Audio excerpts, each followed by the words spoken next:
says he is and all that shit. Those fools were being dicks, bro. I remember that shit. And then they ended up, I was giving them fake numbers and they ended up somehow stumbling across my real number and called my dad. I was like, fuck, dude. And then they took me home. I lied to my parents. I'm like, fucking, like, those fools are fucking lying. Fuck those fools. They didn't see me tagging. They're fucking lying and shit. And so when I went to community service, they're like, oh yeah, we're lying. And then laid out all the fucking photos in front of my dad. Yeah, fuck those fools, bro. Like, and so after that, I was already kicked out of school. I went to continuation, right? So I would go to Marshall to meet up with my friends and shit. Walking down with them, these fools would roll up and call me by my last name and shit. Perry! I'm like, what? In front of a bunch of writers, bro. The cops. I'm like, wow, just put me on their squad car and frisk me and shit in front of, just embarrass me.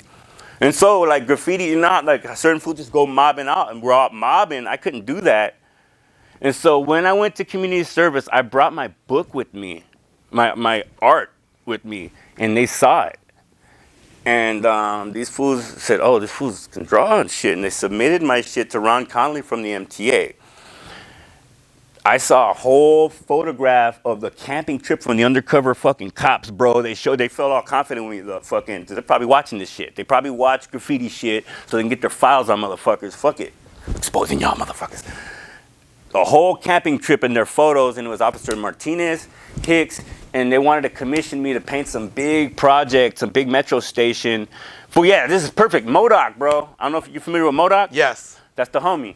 So MODOK was like 14, or he was young, bro, because I was 16. And fucking, I'm getting commissioned. They're saying it's going to be like 15 G's or some shit like that, bro. Right? And I'm just, my life has just been changed and shit. And then they used, and I'll go back to MODOK. I ended up not getting the gig because the investigators used the AAA tag, which is basically Krang and Butcher. It doesn't matter if anyone else is doing it, which I was the most active. Thinking like, oh, they can't blame AAA on me, though. I could still hit that up. And they used it against me, and they fucked that gig off. And Ron Conley said, we can't hire you because you're still an active graffiti artist. And you're still doing fucking damage on the city. And so back to when it was still about to happen, Ron Conley picked me up, and they had the budget for me to pick up the paint. And so we used to go to SEA, Center for Enriched Studies, and that's where all the crews were there. Every writer was there back in the days. From my tag banger shit generation, it was in 95, 96. And Plug, my homie Plug. SA10? SA10. Burn it. AAA too. He's from AAA, but he didn't want to burn it back in the day, so he would have AAA somewhere else because he didn't want his homies from SA10 and UTK to be like, hey, homie, why are you hitting up another crew? But that fool hit up my crew everywhere. That's my boy and shit. I got my head cracked with that fool, both of us. Shout out to Plug. He's on our list for future interviews. That's my boy, bro. You know what? He's the fucking landmark king. And I'm a smart dude, and that's arrogant for someone to say, but I didn't get it. When I was 16, I'd be kicking. We used to rack, bro. We used to make fuck it, statute of limitation, bro. We used to rack when I was fucking, not cans for like, we would go out to West Covina to fucking Rosemead on the bus and fucking Polaroids, fucking makeup and cash. How would you steal? Can you give us a little insight?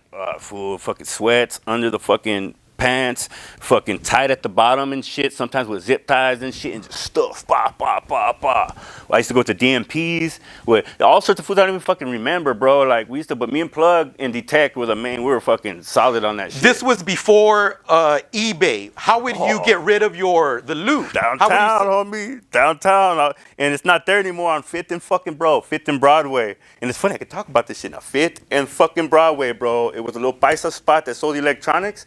And then you walk in with your backpack, and they would just profile you and wait till everyone was out. And so, come here. And they had a fucking straight fucking speakeasy turnaround fucking bookshelf type of shit with their products. And you go to the back and you would count your products. And there was some other Korean lady downtown in the fashion district to buy all your makeups off of you. But yeah, fucking back to DTECT. That's my boy, bro. He'd be catching a spot behind a rusty pipe while I'm catching a spot with a spray can, bro, right on a window. Hey, man, what the fuck are you doing, fool? Don't trip, fool. But then you realize my spot got buffed the next day, and his is there 30 years later.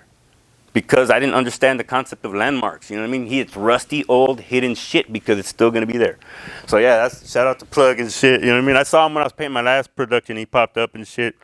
Chicken Boo is our little code word. He said Chicken Boo because that's our word. When I jumped out of a car at 90 miles an hour, cracked my head, bro.